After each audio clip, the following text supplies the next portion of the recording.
If you are experiencing reduced suction or debris leakage with the Tineco A10, A11, S11, or S12, don't worry, we are here to help. First, remove and empty the dustbin.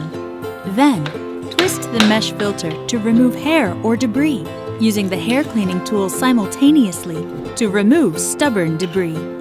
Use a clean, dry cloth to clean the inside of the dustbin.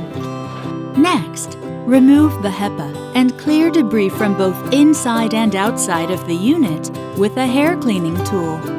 Remove the dirty pre-filter from the dustbin and replace it with a clean one.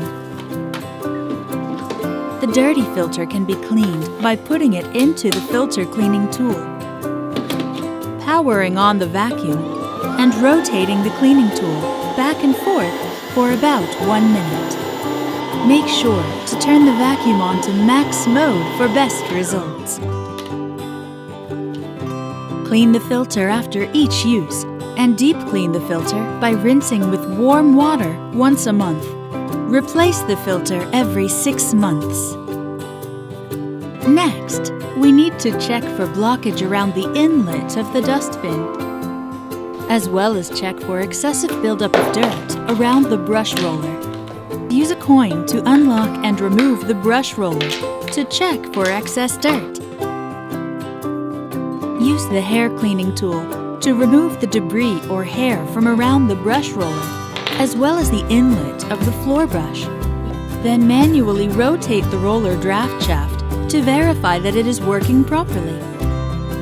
Clean the connector and the brush roller chamber.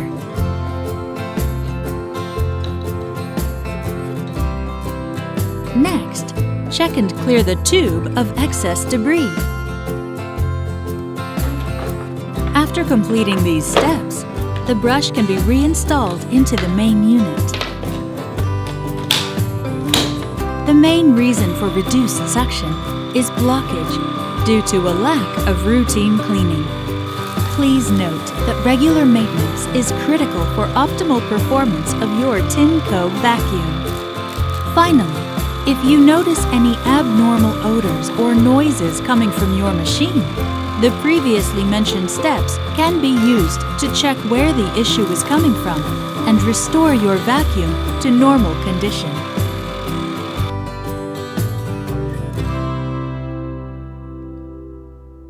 Tineco.